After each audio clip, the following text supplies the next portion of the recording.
서울 강남구의 고급 아파트 단지에 검은색 벤츠 E클래스가 조용히 들어섰다. 운전석에서 내린 남자는 50대 중반으로 보였고 평범한 양복을 입고 있었다. 그의 이름은 박민호였다. 그는 뒷좌석 문을 열고 공손히 인사했다. 안녕하세요, 사모님. 오늘도 모시러 왔습니다. 차에서 내린 여자는 40대 후반의 우아한 외모였다. 최고급 브랜드 옷으로 온몸을 치장한 김미영이었다. 그녀는 박민호를 쳐다보지도 않고 말했다. 늦었잖아요. 몇 시인 줄 알아요?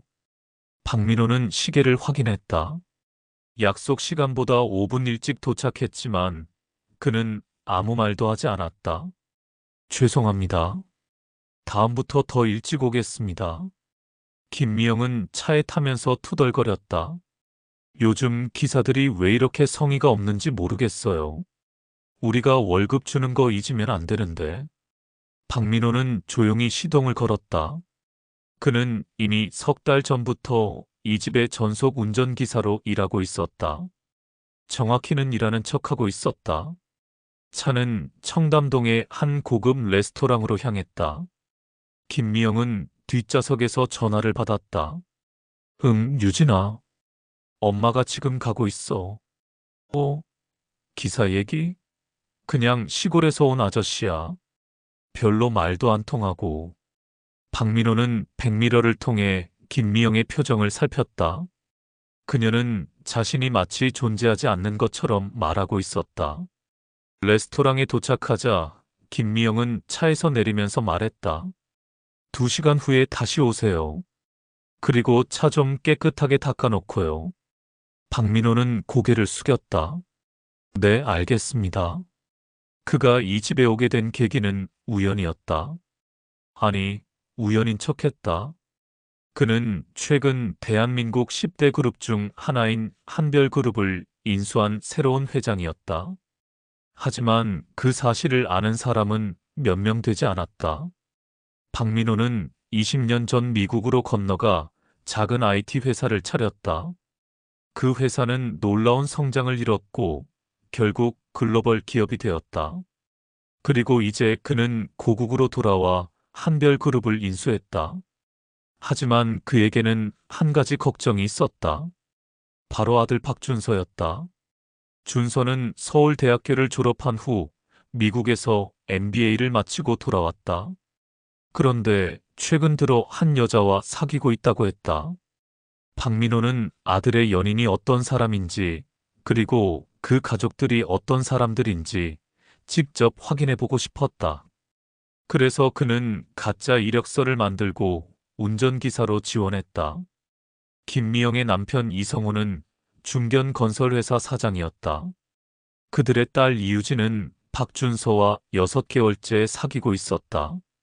박민호는 아들이 이 집 딸과 사귄다는 사실을 알고 있었지만 아들에게는 자신이 운전기사로 일하고 있다는 사실을 말하지 않았다. 며칠 후 박민호는 이 집의 일상을 더 자세히 관찰할 수 있었다. 김미영은 매일 다른 운전기사들을 대하듯 그를 대했다. 마치 그가 하나의 도구인 것처럼. 야, 기사 아저씨. 이거 들어봐요. 김미영은 어느 날 친구들과 점심을 먹고 나오면서 박민호를 불렀다. 그는 차 옆에서 기다리고 있었다. 네, 사모님. 우리 유진이가 요즘 남자친구 있다고 하는데 그 남자 집이 되게 부자래요. 아버지가 회사 하신다고 하던데 이름이 뭐더라? 박민호? 들어본 적 있어요? 박민호는 잠시 당황했지만 침착하게 대답했다. 잘 모르겠습니다. 그럼 당연히 모르겠지. 우리 같은 사람들이 아는 이름이겠어요? 김미영의 친구 중 한 명이 끼어들었다. 미영아, 요즘 신흥 부자들 많잖아. 겉으로는 부자인 척하지만 속은 어떤지 모르는 거야. 맞아요. 그래서 걱정이에요. 우리 유진이가 너무 순진해서. 박민호는 아무 말 없이 그들의 대화를 들었다.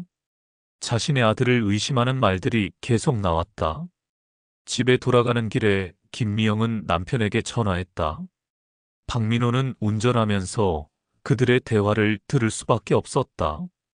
여보, 유진이 남자친구 집 한번 알아봐요. 박민호라는 사람인데 정말 믿을 만한 사람인지 확인해보고 싶어요. 그날 저녁, 박민호는 자신의 진짜 집으로 돌아갔다.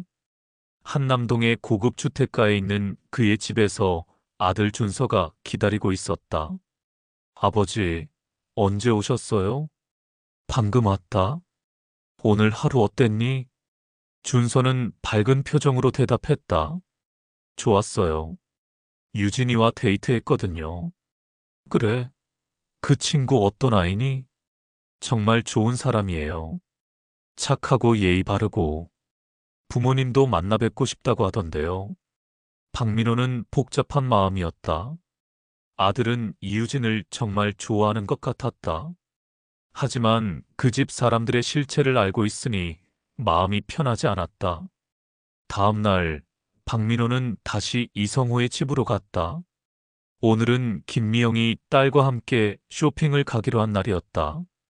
이유진은 20대 중반의 예쁜 여자였다. 그녀는 엄마와 함께 차에 타면서 박민호에게 인사했다. 안녕하세요, 기사 아저씨. 안녕하세요, 아가씨. 김미영은 딸에게 말했다. 유진아, 기사 아저씨한테 너무 친근하게 굴지 마. 선 지켜야지. 엄마, 그래도 인사는 해야죠. 인사는 해도 되지만 너무 친하게 지내면 안 돼. 박민호는 이들의 대화를 들으면서 김미영의 성격을 더 정확히 파악할 수 있었다. 그녀는 철저한 계급의식을 가지고 있었다. 백화점에 도착한 후 박민호는 주차장에서 기다리고 있었다. 그때 이성호로부터 전화가 왔다. 박 기사님, 잠시 집으로 좀 와주실 수 있습니까? 박민호는 집으로 돌아갔다. 이성호는 거실에서 기다리고 있었다. 박 기사님 앉으세요. 박민호는 소파에 앉았다. 이성호는 진지한 표정으로 말했다. 우리 딸이 사귀고 있는 남자친구 아버지가 박민호라는 분인데 혹시 아세요? 아니요, 모릅니다. 그럼 그렇겠지요. 그런데 그 사람이 정말 부자인지 확인해 보고 싶어서요. 혹시 그쪽 업계에 아는 사람이 있으면 알아봐 주실 수 있나요? 박민호는 잠시 생각한 후 대답했다. 제가 아는 사람은 별로 없지만 노력해 보겠습니다. 이성호는 만족스러운 표정을 지었다. 고맙습니다. 우리 딸이 잘못된 사람을 만나면 안 되니까요. 몇 주가 지났다. 박민호는 계속해서 이 집의 운전기사로 일했다. 그는 점점 이들의 진짜 모습을 보게 되었다. 김미영은 친구들과 만날 때마다 박민호를 마치 투명인간 취급했다. 그녀는 그의 앞에서 온갖 험담을 했고 때로는 그에게 직접 무례한 말을 하기도 했다. 기사 아저씨, 차 좀 깨끗하게 닦아놔요. 우리 친구들이 타는데 더러우면 어떡해요? 오늘 좀 빨리 와요. 늦으면 안 되거든요. 에어컨 좀 틀어줘요. 뒤가 너무 더워요. 박민호는 모든 것을 참고 견뎠다. 그는 이들의 진짜 모습을 더 보고 싶었다. 어느 날 이유진의 친구들이 집에 놀러 왔다. 박민호는 그들을 데리러 가라는 지시를 받았다. 친구들은 차에 타자마자 박민호를 무시하기 시작했다. 유진아, 너희 집 기사 아저씨 되게 말없다. 맞아. 우리 집 기사는 그래도 재밌는데. 시골 사람들이 원래 그래. 서울 생활에 적응 못하는 거야. 이유진은 친구들을 제지하지 않았다. 오히려 같이 웃으며 동조했다. 박민호는 이 모든 상황을 지켜보면서 아들에게 이런 가족을 소개할 수 있을지 고민했다. 그는 아들이 이유진을 좋아한다는 것을 알고 있었지만 이 집안의 본성을 보니 걱정이 되었다. 며칠 후 박민호는 김미영과 함께 고급 호텔에 갔다. 그녀는 거기서 상류층 부인들의 모임에 참석할 예정이었다. 기사 아저씨, 3시간 후에 다시 와요. 그리고 차 안에서 담배 피우지 마세요. 박민호는 담배를 피우지 않았지만 아무 말도 하지 않았다. 그는 호텔 주차장에서 기다리면서 생각에 잠겼다. 이때 그의 휴대폰이 울렸다. 한별그룹의 전무이사 정재혁이었다. 회장님, 내일 이사회가 있습니다. 참석하시겠습니까? 네, 참석하겠습니다. 그런데 회장님, 언제까지 이런 일을 하실 건가요? 회사에서 회장님을 찾는 일들이 많은데. 박민호는 잠시 생각했다. 곧 끝낼 생각입니다. 전화를 끊고 나서 박민호는 결정을 내렸다. 이제 그만 이 연극을 끝낼 때가 되었다. 그날 저녁 박민호는 아들 준서와 진지한 대화를 나눴다. 준서야, 내가 사귀고 있는 그 친구 집안에 대해 좀 알아봤다. 아버지, 유진이네 집안이 어떤가요? 박민호는 신중하게 말했다. 그 집안 사람들의 인성에 대해 의문이 든다. 무슨 말씀이세요? 내가 판단해야 할 일이지만 사람의 진짜 모습을 보는 것이 중요하다. 특히 결혼을 생각한다면. 준서는 고개를 끄덕였다. 알겠습니다. 더 신중하게 생각해 보겠어요. 다음 날 박민호는 마지막으로 이성호의 집에 갔다.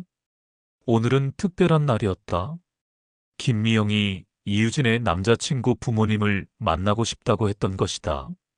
김미영은 평소보다 더 성의 있게 차려입고 나왔다. 오늘 중요한 약속이 있어요. 절대 실수하면 안 돼요. 네, 알겠습니다. 그들은 시내의 고급 호텔 레스토랑으로 향했다. 박민호는 마지막 연기를 위해 마음의 준비를 했다. 레스토랑에서 김미영과 이성호 그리고 이유진이 기다리고 있었다. 그들은 준서의 부모님을 만나기 위해 긴장하고 있었다. 유진아, 너 남자친구 부모님 어떤 분들이라고 했지? 아버지가 사업하신다고 했어요. 되게 성공하신 분이라고 들었어요. 이성호는 만족스러운 표정을 지었다. 그럼 우리 딸한테 잘 맞는 사람이겠네. 30분 후 박준서가 레스토랑에 들어왔다. 그는 잘생긴 청년이었고 예의 바른 모습이었다. 안녕하세요. 박준서입니다. 김미영과 이성호는 준서를 보며 만족스러워했다. 그들은 준서의 매너와 외모에 깊은 인상을 받았다. 준서군, 부모님은 언제 오시나요? 곧 오실 거예요. 그때 레스토랑 문이 열리고 정장을 입은 박민호가 들어왔다. 그는 완전히 다른 사람처럼 보였다. 비싼 정장과 고급 시계, 그리고 당당한 자세. 김미영과 이성호는 처음에 박민호를 알아보지 못했다. 하지만 그가 자신들의 테이블로 다가오자 점점 얼굴이 굳어졌다. 안녕하세요. 박민호입니다. 김미영은 얼굴이 새하얘졌다. 잠깐 당신이 우리 집 기사. 박민호는 차분하게 미소를 지었다. 네, 맞습니다. 지난 석 달간 귀대개 운전기사로 일했습니다. 이성호는 당황하며 말했다. 이게 무슨 일입니까? 왜 운전기사로? 제가 아들의 연인이 어떤 사람인지, 그리고 그 가족들이 어떤 사람들인지 직접 확인해 보고 싶었습니다. 준서는 아버지를 놀란 눈으로 바라보았다. 아버지, 그래서 그동안 미안하다, 준서야. 하지만 꼭 필요한 일이었다. 김미영은 여전히 믿을 수 없다는 표정이었다. 그럼 당신이 정말 박민호라는 말입니까? 그 부자? 박민호는 명함을 꺼내 테이블에 놓았다. 한별그룹 회장 박민호입니다. 이성호는 명함을 보고 눈이 커졌다. 한별그룹? 그 한별그룹 말입니까? 네, 맞습니다. 김미영은 얼굴이 빨개지며 말했다. 그럼 왜 우리를 이렇게 속였습니까? 박민호는 차분하게 대답했다. 속인 것이 아니라 진짜 모습을 보고 싶었습니다. 그리고 충분히 봤습니다. 무슨 말씀이세요? 저는 지난 석 달간 귀댁에서 운전기사로 일하면서 귀하들이 어떤 사람들인지 정확히 알 수 있었습니다. 박민호는 목소리를 높이지 않고 계속했다. 사모님께서는 매일 제 앞에서 저를 무시하고 험담하셨습니다. 마치 제가 사람이 아닌 것처럼요. 김미영은 변명하려 했다. 그건 그리고 사장님께서는 저에게 제 신분을 조사해달라고 하셨죠. 제가 정말 부자인지 확인해보고 싶다면서요. 이성호는 할 말을 잃었다. 박민호는 이유진을 바라보며 말했다. 아가씨는 친구들과 함께 저를 시골 사람이라고 비웃으셨습니다. 엄마의 그런 태도를 보면서도 제지하지 않으셨고요. 이유진은 얼굴이 빨개져서 아무 말도 할 수 없었다. 저는 사람을 그의 신분이나 지위로 판단하지 않습니다. 하지만 귀하들은 다르더군요. 김미영은 급히 사과했다. 죄송합니다. 저희가 잘못했습니다. 정말 몰랐어서라고요? 박민호는 차가운 미소를 지었다. 사모님은 제가 부자라는 것을 몰랐을 뿐입니다. 제가 똑같은 사람이라는 것도 몰랐나요? 이성호는 땀을 흘리며 말했다. 회장님, 저희가 정말 잘못했습니다. 사과드립니다. 사과를 받을 이유가 없습니다. 저는 단지 사실을 확인했을 뿐입니다. 박민호는 아들을 바라보며 말했다. 준서야, 이제 내가 결정할 일이다. 준서는 혼란스러운 표정으로 이유진을 바라보았다. 그는 지금까지 그녀와 그녀의 가족들에 대해 완전히 잘못 알고 있었다. 유진아, 이게 정말 내 가족의 모습이야? 이유진은 눈물을 글썽이며 대답했다. 준서야, 우리 가족이 좀 그런 면이 있긴 하지만 좀 그런 면이라고? 준서는 실망한 표정을 지었다. 너는 아버지가 운전기사로 일하는 것을 보면서 아무렇지 않게 무시했잖아. 김미영은 다시 박민호에게 말했다. 회장님, 저희가 정말 잘못했습니다. 다시 기회를 주시면. 박민호는 고개를 저었다. 기회의 문제가 아닙니다. 이것은 귀하들의 본성입니다. 그는 일어서면서 마지막으로 말했다. 저는 제 아들이 이런 가족과 인연을 맺는 것을 원하지 않습니다. 그리고 아마 제 아들도 마찬가지일 것입니다. 준서는 이유진에게 말했다. 미안해, 유진아. 하지만 우리는 여기서 끝내는 게 좋겠어. 이유진은 울음을 터뜨렸다. 준서야, 제발. 하지만 준서는 고개를 저었다. 너와 너의 가족이 우리 아버지를 어떻게 대했는지 봤어. 그게 너희들의 진짜 모습이라면 우리는 맞지 않아. 박민호와 준서는 레스토랑을 나왔다. 뒤에서 김미영과 이성호의 사과하는 소리가 들렸지만 그들은 돌아보지 않았다. 차 안에서 준서는 아버지에게 말했다. 아버지, 정말 놀랐어요. 그런데 왜 이렇게까지 하셨어요? 박민호는 대답했다. 결혼은 단순히 두 사람만의 일이 아니다. 가족들과도 평생 함께 해야 하는 일이야. 그래서 그들의 진짜 모습을 알아야 했다. 그럼 저는 어떻게 해야 해요? 내가 정말 사랑하는 사람을 만나게 될 거야. 그리고 그때는 진짜 좋은 사람이어야 한다. 며칠 후, 이 이야기는 사회의 화제가 되었다. 한별그룹 회장이 운전기사로 일하며 며느리 후보의 가족을 테스트했다는 소식이 언론에 보도되었다. 사람들은 대부분 박민호의 행동을 지지했다. 그들은 김미영과 이성호 가족의 태도를 비판했고 박민호의 현명한 판단을 칭찬했다.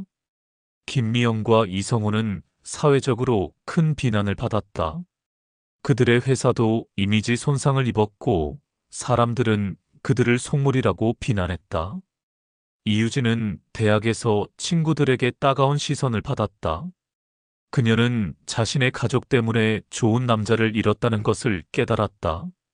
한 달 후, 박민호는 한별그룹 회장실에 앉아 있었다. 그는 이제 더 이상 운전기사가 아니었다. 그는 자신의 진짜 모습으로 돌아왔다. 정재혁 전무가 들어와서 보고했다. 회장님, 언론에서 인터뷰 요청이 계속 들어오고 있습니다. 박민호는 고개를 저었다. 인터뷰는 사양합니다. 저는 단지 제 아들을 지키고 싶었을 뿐입니다. 그런데 회장님, 이 일로 인해 회사 이미지가 많이 좋아졌습니다. 사람들이 회장님을 존경하고 있어요. 박민호는 창밖을 바라보며 말했다. 사람은 누구나 똑같이 존중받아야 합니다. 그것을 잊고 사는 사람들이 너무 많아요. 준서는 이 일 이후로 더욱 신중하게 사람들을 대했다. 그는 이제 겉모습이 아니라 진짜 마음을 보려고 노력했다. 그리고 6개월 후 그는 정말 좋은 사람을 만났다. 그 여자는 준서의 신분을 모르는 상태에서도 그를 진심으로 좋아했고 다른 사람들을 존중할 줄 아는 사람이었다. 박민호는 아들의 새로운 연인을 만나본 후 만족스러워했다. 이번에는 운전기사로 변장할 필요가 없었다. 그녀와 그녀의 가족들은 처음부터 진실한 모습을 보여줬다. 결혼식 날 박민호는 아들에게 말했다. 이제야 진짜 며느리를 얻은 것 같다. 준서는 미소를 지으며 대답했다. 아버지 덕분입니다. 아버지가 저에게 중요한 교훈을 주셨어요. 박민호는 고개를 끄덕였다. 사람을 판단할 때는 그의 진짜 모습을 봐야 한다. 특히 그가 자신보다 약한 사람을 대할 때의 모습을 말이다. 그날 이후 박민호의 이야기는 사람들 사이에서 오랫동안 회자되었다. 누군가는 그를 현대판 신데렐라의 주인공이라 불렀고 누군가는 진짜 회장이라 칭했다. 하지만 정작 박민호는 어떤 명예나 주목보다 아들이 올바른 사람과 함께 행복해지는 것을 가장 큰 보람으로 여겼다.